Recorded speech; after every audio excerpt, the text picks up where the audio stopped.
On behalf of our Deloitte team, I just wanted to say thank you so much for your participation over the last, I guess, less than 24 hours, if you can believe it.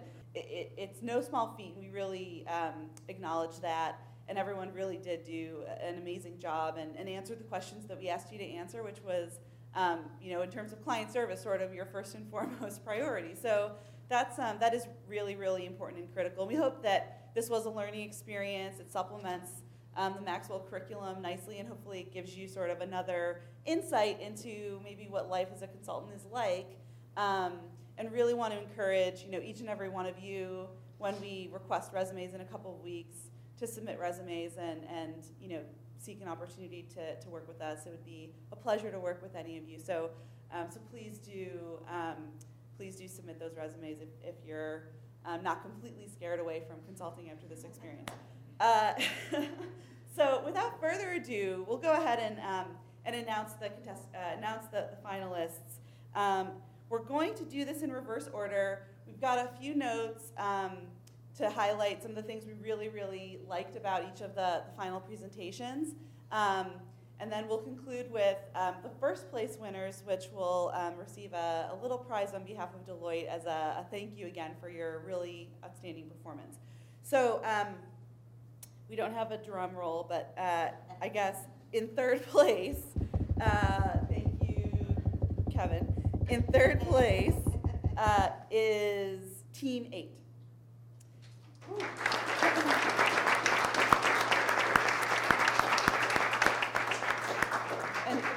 And so from the judges' perspective, I think really outstanding job. We really, really liked Team 8's slide deck. I think the slides were very crisp, pretty easy to follow. There was some really well-structured thought, which is very important for us in consulting.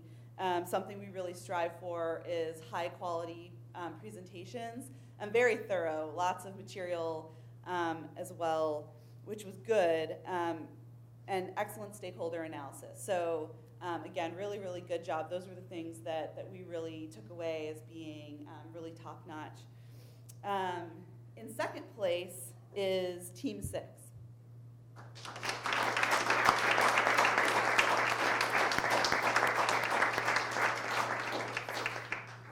And again, for Team 6, really outstanding job. I think the things that we really liked about your presentation was the style of the presentation itself.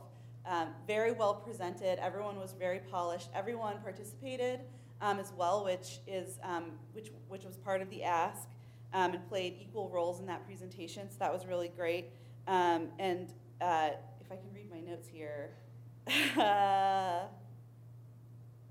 good something ideas. Does anyone? Innovative.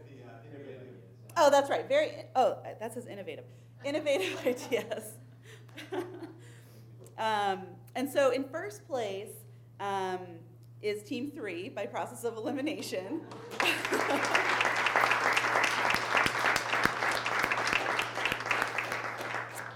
So overall, just really outstanding presentation, both in terms of what was presented in the slide deck as well as how it was delivered verbally. I think we really appreciated the good high energy level for each and every presenter. That's really a big part of what we do and how we, I think, get our passion across to our clients, and that's a really important thing to keep in mind when you're giving presentations. For professional purposes. And so overall, just really great deck, very polished delivery, really, I think, mature ideas in terms of really having them thought through, which I know is not easy in about 2 hours and 20 minutes or so.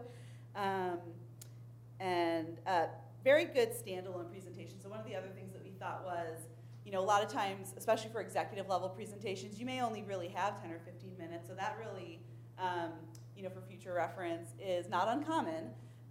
And something might happen, the executive might get a phone call 5 minutes into that and say, I'm sorry, we're gonna have to reschedule. But when you leave aside that deck or let them hold that deck, it's almost like a written report. And so in a lot of ways, the presentation has to stand alone too.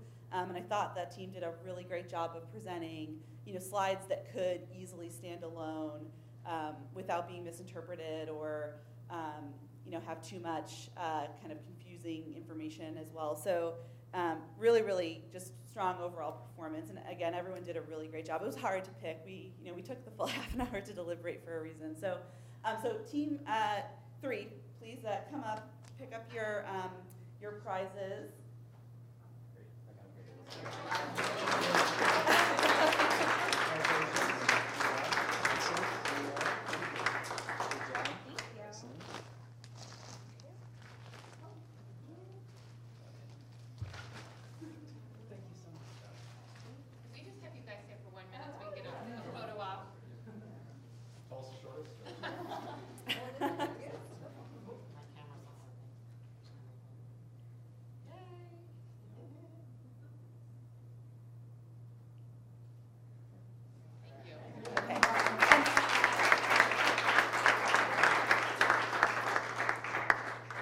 Move into the purely social portion of the reception, we did just want to acknowledge too the really amazing work that both Kelly and Lauren have done with us over the last several weeks to put this together. So we have little gifts of appreciation for you all as well. As you can imagine, an event like this involves a lot of logistics and things like that, and we work really closely with Kelly and Lauren to make that happen, since obviously most of us are remote. So really, we appreciate all of your help with this.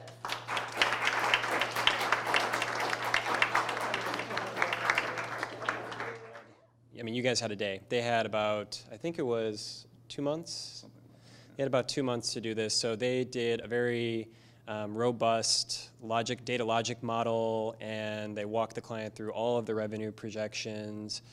And then they spent a lot of time on the actual go-to-market strategy, and that was a really big part of their presentation. So without sort of giving the presentation that they give to the client, just know that there is a lot more that maybe goes into this, and you can see how something that seems a little simple at first glance, there's only a few slides, can really get kind of complicated and exciting and challenging when you're actually doing it on the ground.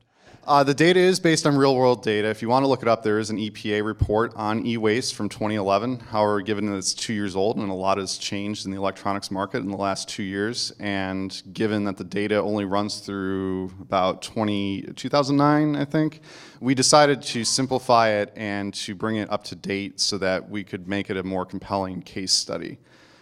We also tried to bring it more in line with current trends in electronics. Obviously, we left out tablets. That's a very important part, as a lot of you asked questions about that very wisely in the client interviews, so I applaud you for that. But it does give you a sort of sense of what it would be like to work with quote-unquote real-world data on a client project. And some of you noticed the disparities between the news articles we had and the data we provided. I mean, that kind of stuff happens, whether it's because they're getting it from different sources, or there are statistical errors, or it's just simply an intern that was assigned to transpose the data and made a typo. That stuff happens, and you guys dealt with it well. So, great job.